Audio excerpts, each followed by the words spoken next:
বাংলা চলচ্চিত্রের ৯০ দশকের সুপারহিট নায়ক সালমান শাহের মৃত্যুর ২৯ বছর পর তার অকাল প্রয়াণকে ঘিরে এতদিন ধরে চলে আসা আলোচনা নতুন মোড় নিয়েছে।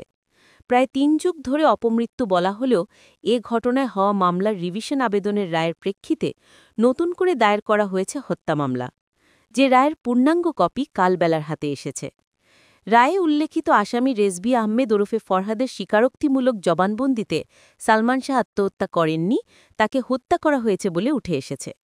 মিলেছে হত্যার পুরো ঘটনার বিবরণও। জবানবন্দিতে বলা হয়েছে, সালমান শাহকে পৃথিবী থেকে সরিয়ে দিতে কিলার ভাড়া করেন তার শাশুড়ি লতিফা হক লুসি। হত্যার পরিকল্পনা সাজানো হয় রাজধানীর গুলিস্তানের একটি বারে বসে। কিলারদের সঙ্গে চুক্তি হয় ১২ লাখ টাকায়। দেশের অঘোষিত আন্ডারওয়ার্ল্ড ডন হিসেবে আলোচিত আজিজ মোহাম্মদ ভাই, খলনায়ক ডন, সালমানের স্ত্রী সামিরা হক সহ আরও ১১ জন অংশ নেন এই হত্যাকাণ্ডে। হত্যার পর ঘটনা ধামাচাপা দিয়ে আত্মহত্যা বলে প্রচার চালিয়ে পরিস্থিতি ঠান্ডা করেন আজিজ মোহাম্মদ ভাই। সালমানের পরিবারের দীর্ঘ ২৯ বছরের আইনি লড়াই শেষে সামিরা ডনসহ ১১র বিরুদ্ধে হত্যা মামলা দায়ের করতে রায় দিয়েছেন ঢাকার ষষ্ঠ অতিরিক্ত মহানগর দায়রা জজ মোহাম্মদ জান্নাতুল ফেরদাউস ইবনে হক। এরই মধ্যে রমনা থানায় দায়ের হওয়া এ হত্যা মামলাটি তদন্ত করে আগামী ৭ ডিসেম্বর প্রতিবেদন দাখিলের নির্দেশ দিয়েছেন আদালত। মামলার অন্য আসামিরা হলেন ডেভিড, জাভেদ, ফারুক, রুবি, আব্দুস সাত্তার, সাজ্জু ও রেজভী আহমেদ ওরফে ফরহাদ। রায়ের বিবরণী থেকে জানা যায়, ১৯৯৭ সালে সালমান শাহর মৃত্যুর ঘটনার সঙ্গে সম্পৃক্ত ক্যান্টনমেন্ট থানার আরেকটি মামলায় আদালতে হত্যাকাণ্ডে নিজের সম্পৃক্ততার কথা উল্লেখ করে দোষ স্বীকার করে জবানবন্দি দেন আসামি রেজভী আহমেদ ওরফে ফরহাদ। তিনি জবানবন্দিতে বলেন, সালমান শাহ আত্মহত্যা করেননি, এটি একটি পরিকল্পিত হত্যা। জবানবন্দিতে রেজভী বলেন, ডন সালমান শাহর ঘনিষ্ঠ বন্ধু ছিল। সালমানের স্ত্রী সামিরার সঙ্গে ডনের গোপন সম্পর্ক গড়ে ওঠে এবং দৈহিক সম্পর্কও ছিল। অন্যদিকে সামিরার মায়ের সঙ্গে চিত্র প্রযোজক আসামি আজিজ মোহাম্মদ ভাইয়ের গোপন ও দৈহিক সম্পর্ক ছিল, তাই সালমান ডনকে এড়িয়ে চলতেন। হত্যার পরিকল্পনার বিষয়ে রেজভী বলেন, সালমান শাহকে হত্যার আগের দিন ১৯৯৬ সালের ৫ সেপ্টেম্বর গুলিস্তানের একটি বারে পরিকল্পনা করা হয়। ওই দিন রাত ৮টায় ডন, ডেভিড, ফারুক, জাভেদ ও আমি বারে যাই। সেখানে আরও ২জন ছেলে সাত্তার ও সাজ্জু আসে। এরপর ফারুক ২ লাখ টাকা বের করে বলে, সামিরার মা ওই টাকা দিয়েছে। কথা ছিল সালমানকে শেষ করার জন্য মোট ১২ লাখ টাকা দেবে, কাজের আগে ৬ লাখ ও কাজের পরে ৬ লাখ। কিন্তু ২ লাখ টাকা পেয়ে ডনের সঙ্গে ফারুকের কথা কাটাকাটি হয়। পরে ফারুক রাগ করে বাইরে যায়। ২০ থেকে ২৫ মিনিট পরে আরও ৪ লাখ টাকা নিয়ে আসে। তখন ওখানেই ডন প্লাস্টিকের একটি দড়ি নিজের মাজায় বেঁধে উপরে কালো জ্যাকেট গায়ে দেয়, বাকি অর্ধেক রশি ফারুকের কাছে দেয়। এরপর তারা টাকা, সিরিঞ্জ ইত্যাদি গুছিয়ে নেয়। সামিরার মা এবং আজিজ মোহাম্মদ ভাই দুজনে মিলেই সালমানকে শেষ করার ব্যাপারে ডন ও ফারুকের সঙ্গে কন্ট্যাক্ট হয়।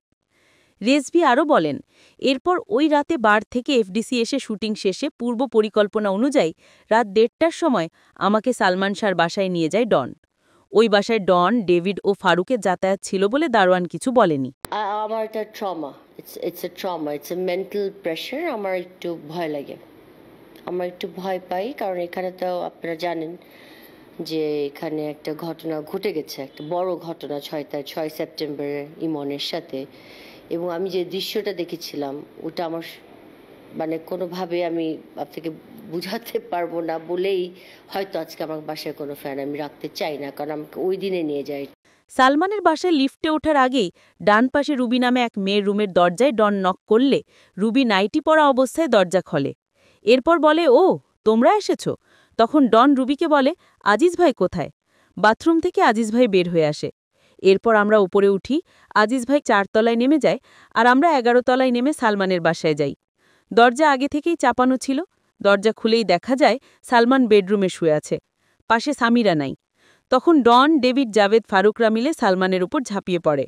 এই সময় ফারুক তার পকেট থেকে ক্লোরোফর্মের সিসি বের করে সামিরাকে দেয়।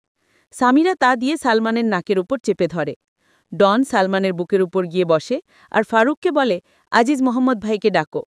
ফারুক তখন বাইরে গিয়ে আজিজ মোহাম্মদ ভাইকে নিয়ে আসে। এরই মধ্যে সামিরার মা ড্রেসিং রুম থেকে বের হয়ে আসে।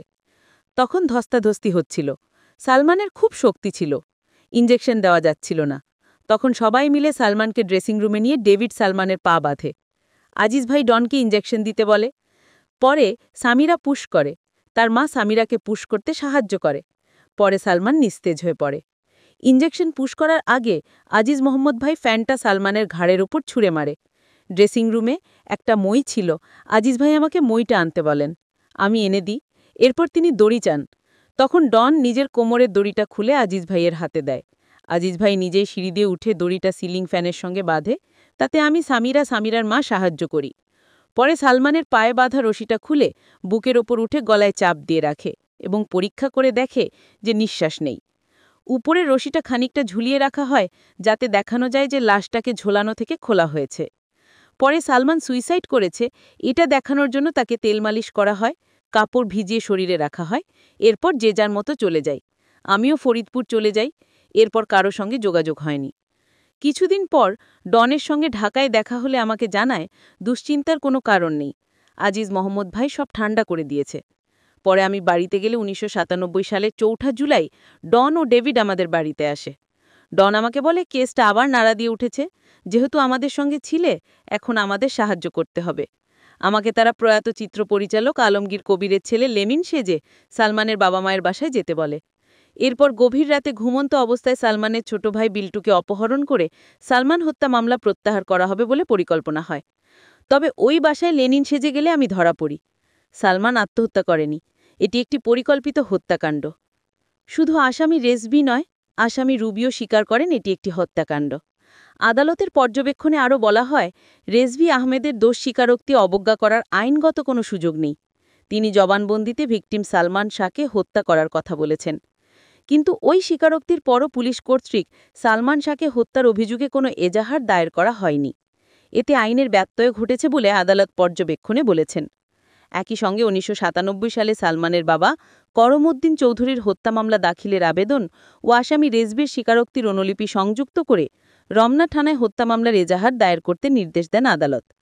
এই নির্দেশের পর গত সোমবার মধ্যরাতে সালমান শাহর মা নীলা চৌধুরীর পক্ষে তার ভাই মোহাম্মদ আলমগীর কুমকুম বাদী হয়ে হত্যা মামলা